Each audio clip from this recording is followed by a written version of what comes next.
24/7 Sports. Ryan, I know things can change based on the circumstances, but right now is the plan to redshirt Evan Pryor and Kyle McCord if possible? I think they've only played in 4 games. Right. Yeah, we'll see. I mean, we still have a lot of football left, like you said, but if we can, we would like to, but you just never know what's going to happen here. Still a lot of big games ahead of us. How much of a, and not just with those guys, but every year, how much of a balancing act is that? You didn't have to worry about it last year, but just how much of a balancing act is that, trying to preserve that year of eligibility, but also doing what's best for your team this year? Yeah, I mean, you just have conversations and you try to figure that stuff out. But, the good news is some of these guys are actually able to play some games and still redshirt, which is a great thing.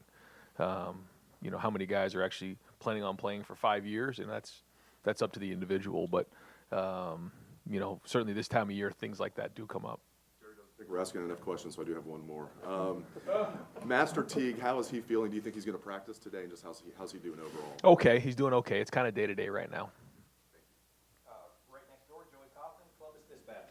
Ryan, your senior day honorees got announced, and there's some guys who are like juniors in terms of eligibility, Nick Petit for Master Teague, and then there's some seniors who are also on the list, like Taraja Mitchell. I guess, can you walk us through kind of like the list a little bit? Yeah, no, we just, anybody who's, considered a senior, whether it's eligibility-wise, who wants to go ahead and walk, out on that before the game, they get a chance to do that. I don't think most of them made a decision on what their future holds for them, but at the same time, they want to have that opportunity. So if something were to happen, whether go to the NFL or whatever, that they would have an option to do that. So we just kind of leave it up to them. I wouldn't look too far into any of those things. And as far as this week's matchup goes, Kenneth Walker's leads the nation in rushing, really good back. He's kind of known for his patience, and people have talked about that.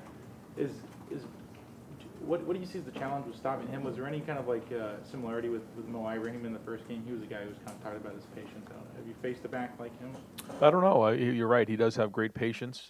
He's ran the ball just about everybody in the country. Their line does a good job. They have, very good offense, and he's a big part of it. Makes a lot of guys miss in the hole, and so you're going to need to do a great job up front in defeating blocks, and then it's going to take more than one guy to bring him down. But you're right. I think his vision and his patience and his ability to make a guy miss in the hole are probably some of the things he does best. Third row left, Dan Hope, 11 Warriors. Ryan, you guys didn't really get any pressure on the quarterback against Purdue. Obviously, they were getting the ball out quickly, but when you look back at the film, is there anything you look at and see as a concern there? The game kind of turned into a passing game quickly because the score was so lopsided early on, and we jumped up pretty heavily on them, and the ball was coming out quickly, and we were rallying to the ball. But certainly, there's times where we could have tightened up the coverage, and there were other times where we probably could have got to the quarterback faster. So again, there was a lot of things on that film that we learned, especially playing against a more pass-heavy team. Yeah. Is it hard, in a game like that, you're up 35-7, and then the rest of a game, you kind of have a bigger lead. Like, is it harder to maybe keep the same level of defensive intensity that you would in a closer game? It shouldn't. It shouldn't. I think maybe human nature kicks in, but it's certainly not what we want. We have a standard every time we get on the field. The score is 0-0. So that shouldn't affect us. Whether it did or not, I don't know. But, we play to our standard here. Right front, Stephen Means, Cleveland.com. I think Travion played maybe the first 3 or 4 series, and then you guys brought Mayan in. Is that the type of balance you're looking for there? Obviously, Travion being your guy, but working in another guy maybe 3 or 4 series in. Yeah. I mean, that's about right. How with Mayan and Travion specifically, how do they complement each other as running backs?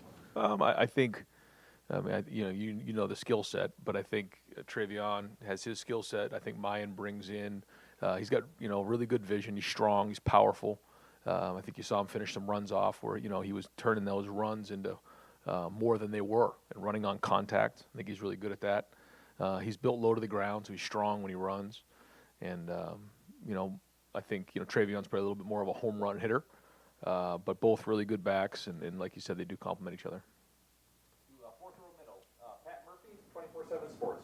Ryan, you talked after the game about CJ's preparation, and he talked to us afterwards about watching film, talking to his teammates about the film, and then seeing that in games and thinking that's helped When in the course of his development did you see that start to happen, where he was preparing the way you wanted to, and he was helping other guys in that sense? I think it's slowly grown over time, and it's going to continue to grow, and we still have a lot of work to do there. But I think it's just kind of a gradual thing. But I think when he came back after the week off, he kind of came back with a little bit of a different bounce in his step.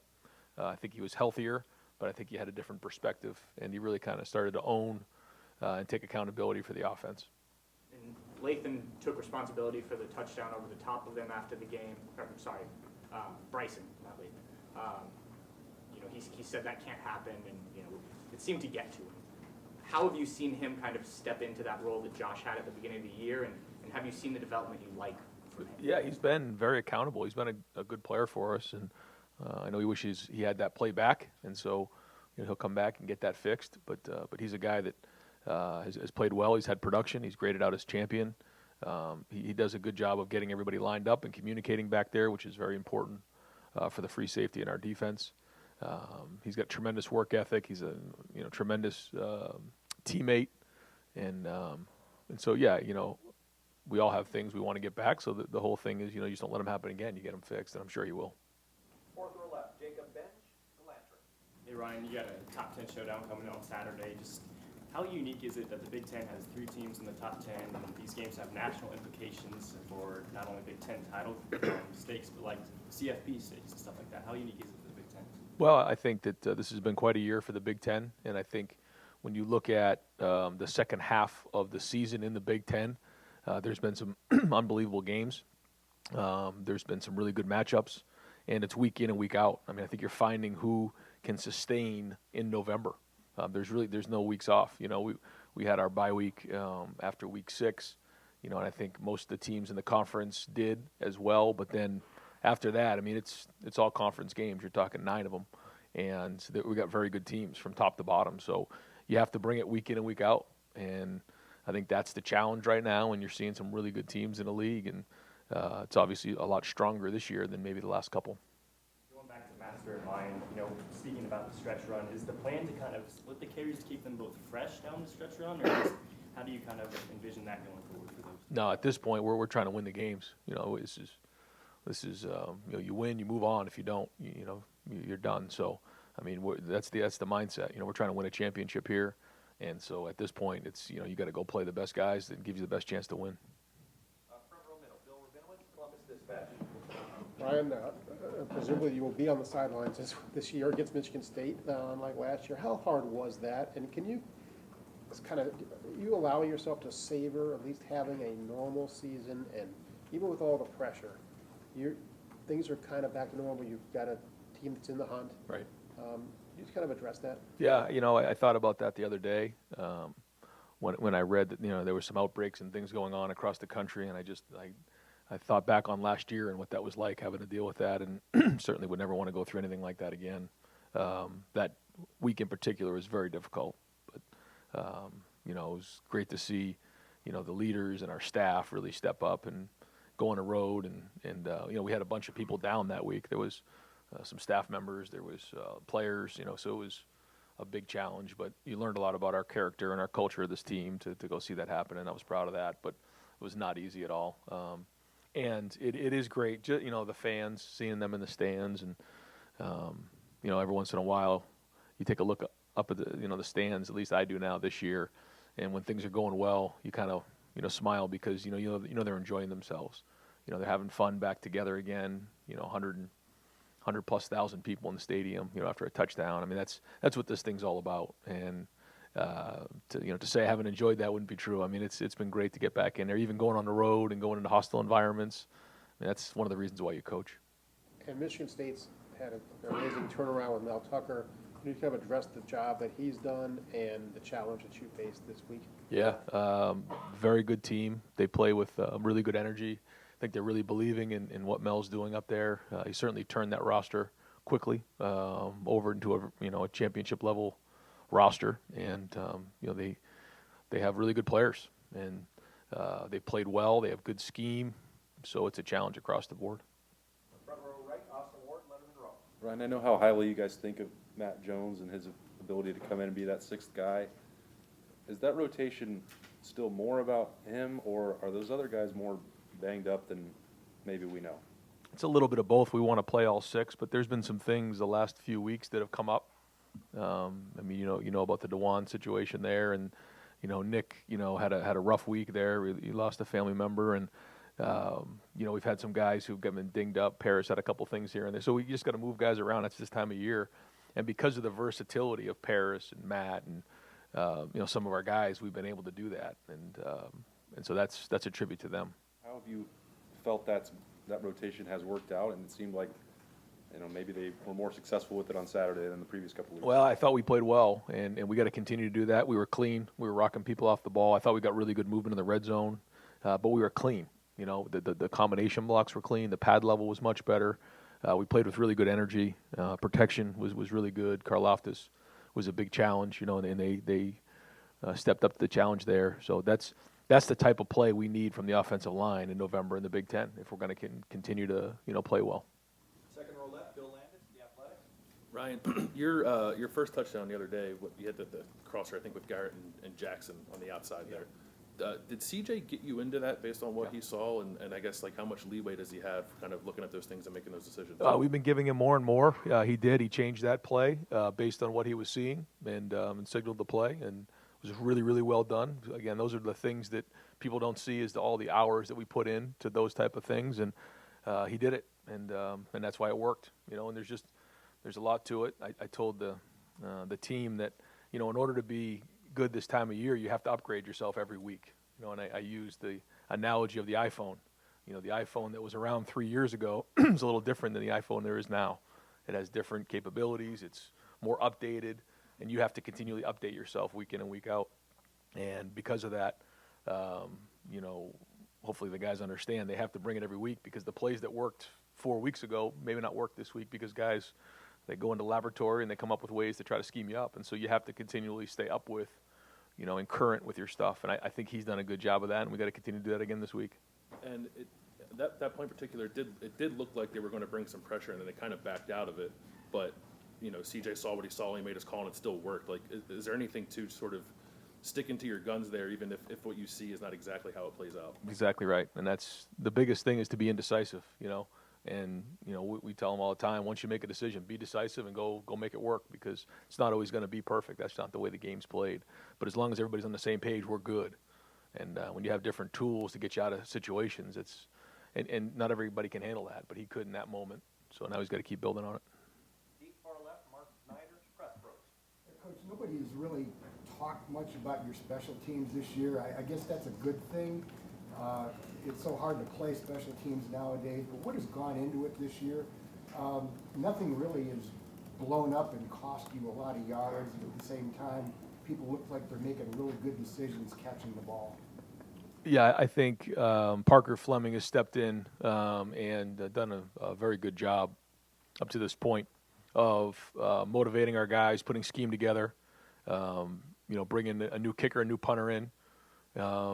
But I think the guys in the special teams are taking a lot of pride. I think we have a really good core of guys on special teams. A good mix of some veterans, some young guys, and even some guys who are walk-ons who came into this program who have really built a huge role for themselves in special teams. And they take a lot of pride in it. And I think I mentioned it before. The walkthroughs before a game that we have at the hotel or wherever we're at are as sharp and as real as I've been around. Just an edge to them. They bounce around. It's just really on point. They take their job very, very seriously, and that's winning football. And I think you've seen that on special teams. But again, it's got to continue because it's week to week. It's a product of hunger with a lot of the young guys coming off great recruiting years, wanting to make their mark. Well, you don't come here to play special teams. And so the challenge is, how do you motivate players to want to play special teams? And there's two things here. First off, we believe our best players play, and we show clips of some of the great players to come into Ohio State who cut their teeth in special teams. The second thing is, when we teach special teams, you're learning football. It's all about ball. So you're learning how to take on a block. You're learning how to use different skills and fundamentals that you're going to use in your position. I think Matt Barnes kind of started it the previous years, but Parker took it over, where they'll show a special teams clip and then they'll show them in their position. So take, for example, our running back who's working a dip and rip. He's got the ball in his hand. He does the same thing on a dip and rip to avoid a tackle, we say it's all ball. You're learning how to become a better football player in special teams. So those are the two things that we talk about to try to help the guys, be motivated to play special teams, and they take a lot of pride in it, and I think you can see that when they're on the field. Deep left, Brendan Gulick, Buckeyes Now, Sports Illustrated. Hey, Coach, I realize you started to address it a little bit when Bill asked about Mel Tucker, but when you've had a chance both last year watching that team and now it's a different team this year, but all the scouting you've kind of done, obviously they've run the football well. Beyond that, when they're playing at their best, what does that look like to you? It's complementary. I think that their defense is very good. They, they don't give you a lot of X plays. They're very good on third down, good in the red zone. Try to create turnovers, and then they try to control the game on offense, running the football. So when they're creating turnovers and not giving up a lot of big plays on defense, controlling the game on offense with run game, and then play action pass to try to create some things down the field once you put an extra guy in the box.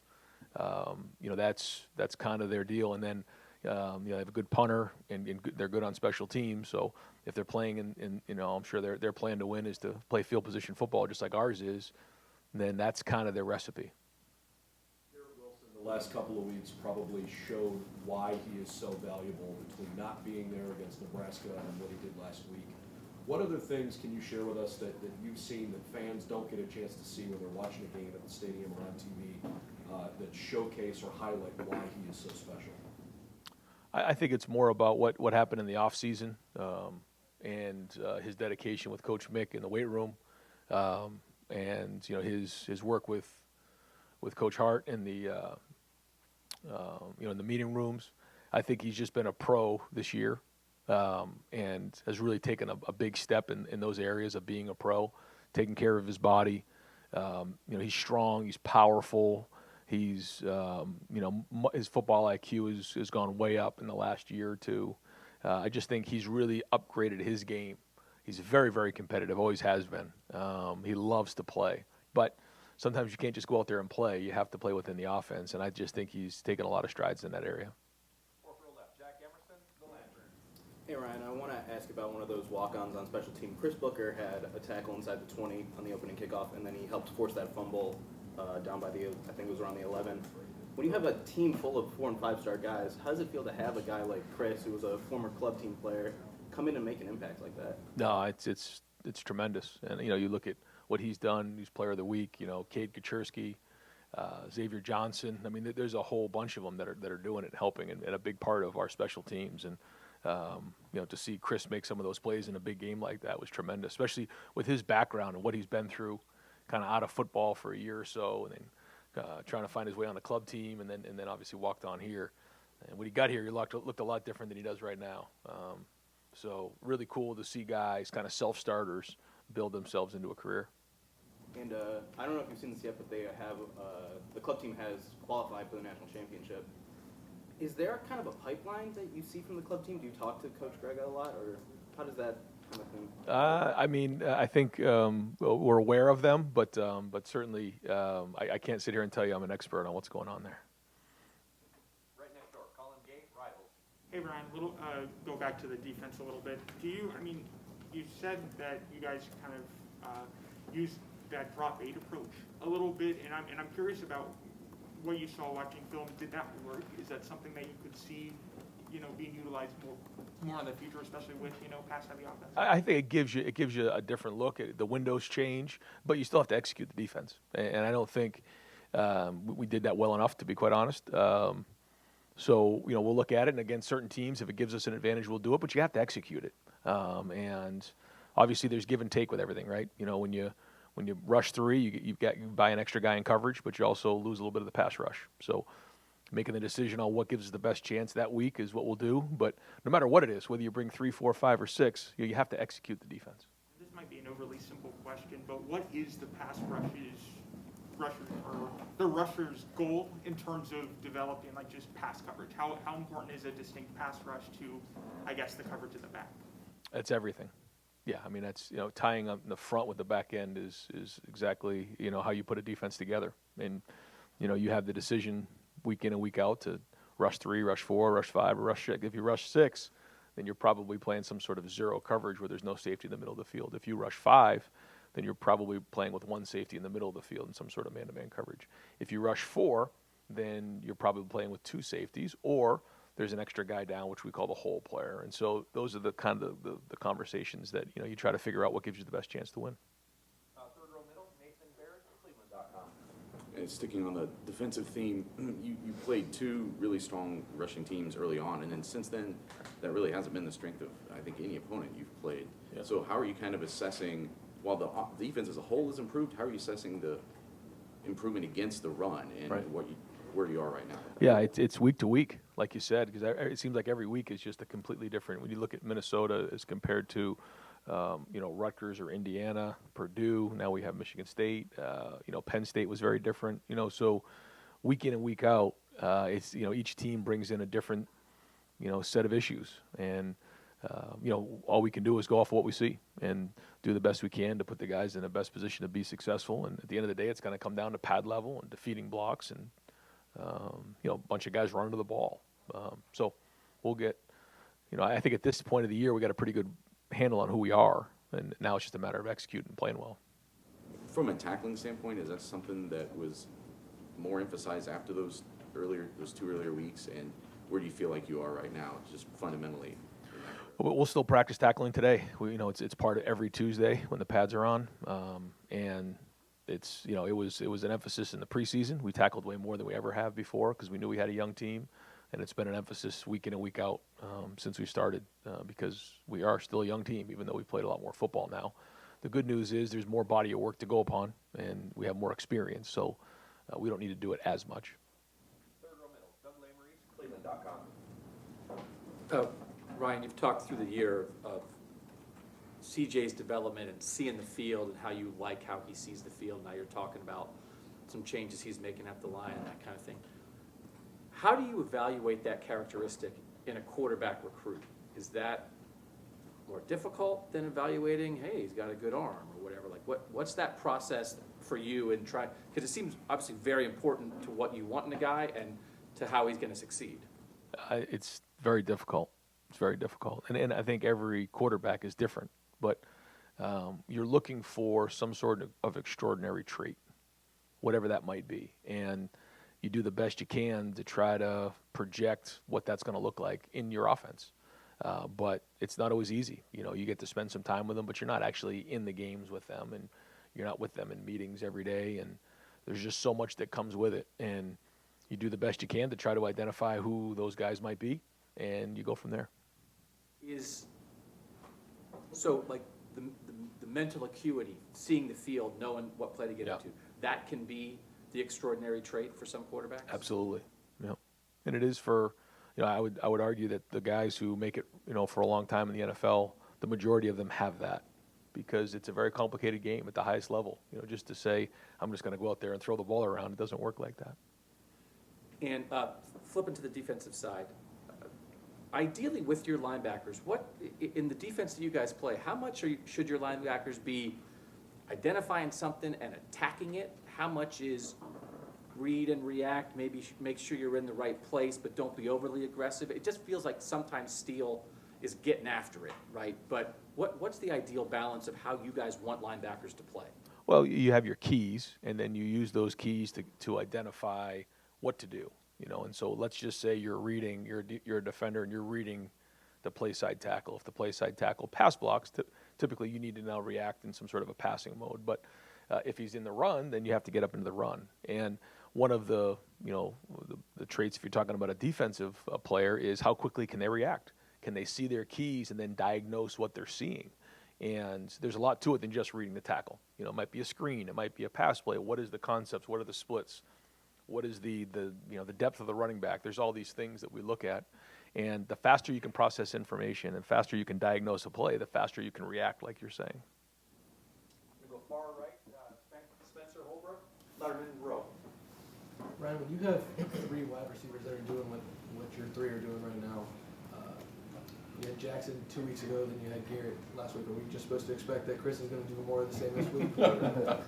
No, we're just trying to win the game. I don't know. I mean, good news is, you know, if guys are just where they're supposed to be, and CJ's throwing the ball where the defense, you know, tells him to throw it, then the ball's going to get spread around pretty good.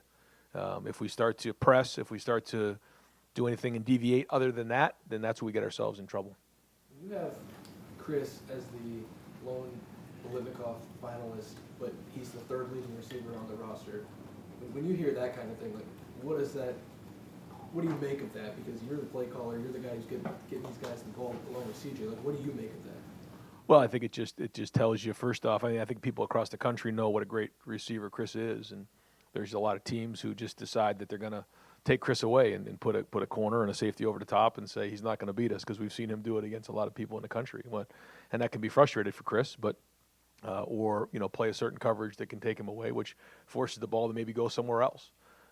And he's a great team player. He's got great leadership. He's got a great attitude, and he's got a bright future in football. I mean, a really bright future. He's a first rounder. So how does that all work out when the dynamics of the team week in and week out? You don't know. It changes. He caught a post for a touchdown that got called back in the game. He catches that, maybe his numbers look different. You just don't know. It's just kind of how the game shakes out. But he's playing at a high level. He's a great leader and a great captain. Far left, Olivia Weil, Spectrum One. Hi, Coach. I want to transition to senior day. Talk a little bit about the legacy the senior class will be leaving, how they helped this season, their legacy as a whole. Yeah, well, they've been through a lot. They've been through COVID. They've been through, a great run last year, and they've been through a lot this year. And they've grown a lot. A lot of them didn't have a ton of experience going into this year. Some others did. They came back, and so there's a bunch of them in there. But they've won a lot of football games, and like you said, a lot of them have left legacies behind of, how others have shown them the way, and how now they're showing some of the younger guys the same way. And I think that's been really strong. I'm very proud of the legacy that they've left our younger players. I think it's real. I think they take a lot of pride in Ohio State, especially at a time where, it's a little bit more about me than it is the university and the program. I don't feel that with our team. I think there's a lot of pride in being Buckeyes, and I know that going out in the stadium is going to mean a lot to them. And what are you telling your guys ahead of senior day to pump them up? Does this mean something special to them this week? Talk a little bit about that. I try to talk to them about it during the season. I mentioned it for a while last week. I said, and I just talked to them, don't wait till the last game to lay it all on the field because, I was there. My last game, it's like, man, I wish I had a couple more games. And so I try to bring it up to them all the time. Like, don't wait till your last game. Like, do it now because you just never know what's coming, and you certainly don't want any regrets. So this is just another opportunity to get out there. But it also bring up some emotions. There's been a lot that they've done to get to this point. There's a lot of work, and they need to enjoy the day and take it all in. Have time for just a few more. Over here to the far right, Don Sperry, WBNS. Coach, obviously this time of the year, weather can be a factor. The conditions of this past Saturday weren't great, cold, there was wind. Yeah. CJ was 31 of 38. I mean, just how impressed were you with the performance given that? Yeah, it wasn't perfect, but we always talk about how you have to handle it better than your opponent. We can't control the weather. Kind of the same situation happened in Indiana, kind of out of the blue, and we're going to have situations like that. It's not going to get any warmer. It's not going to get any brighter out. I know that, so we're going to have to be able to handle it. But we knew that. We talked about in November these last 6 weeks. There's a lot that comes with that, and typically the tougher team, tougher physically, tougher mentally, and tougher emotionally will win.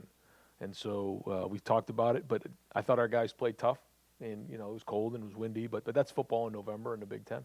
But for him to be able to throw in those conditions, what did you learn about him then? Yeah, I asked him before the game. I said, "Can a Cali kid throw the ball in 40-degree weather with 10-mile-an-hour winds?" And he said, "Yeah, no problem, coach." And he just shrugged it right off. So it's always good to see. You never know until you see it, but there'll be worse weather coming. How big of a challenge is this Saturday? When you look at these guys, what do you see? Yeah, it's a huge challenge, and it's a challenge because they're very, very good, a top 10 team in the country. Playing for a chance to go to Indy. We got everything on the line here, and both teams have had to bring it every week for a long time. We're in November, so when you add all those things up, it's a giant challenge. Far right, Adam King, WBNS. You talk about the challenge. You said March Madness a lot, heard from the team a lot. How much do you guys focus on the fact that this is a top 10 game? I mean, this is the eyes of college football on you.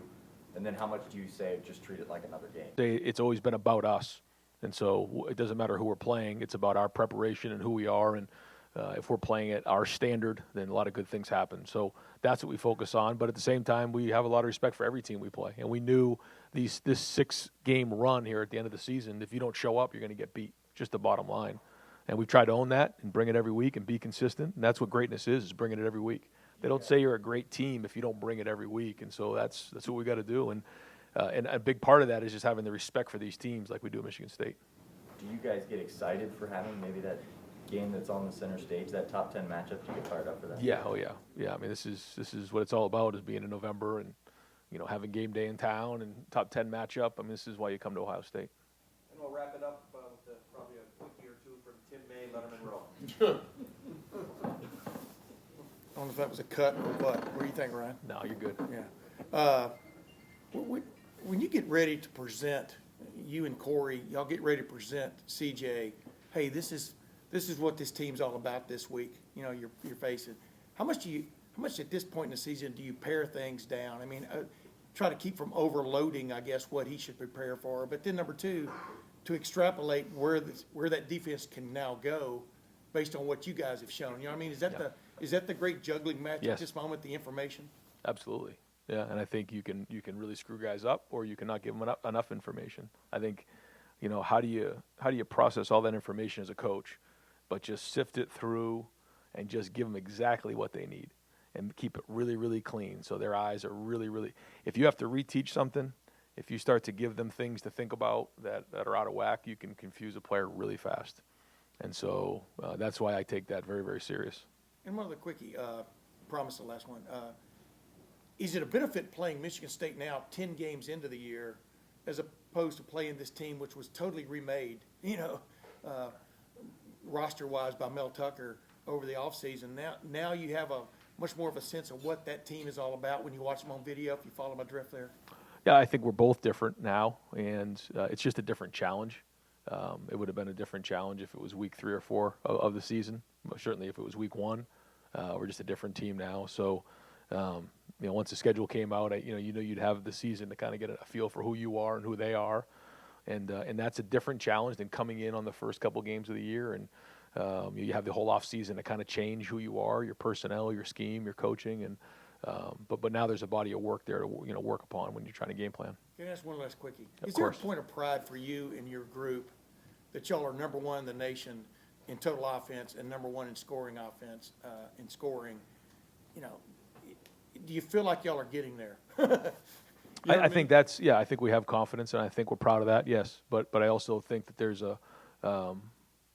there's an expectation, and that we all have. And you don't just go out there and score X number of points. You take it one play at a time, and you play clean. And a lot of big plays are going to happen. And when we start to focus on that, that's what's important. But really, the thing that happened last week is we had a great week of practice. We had an edge to us.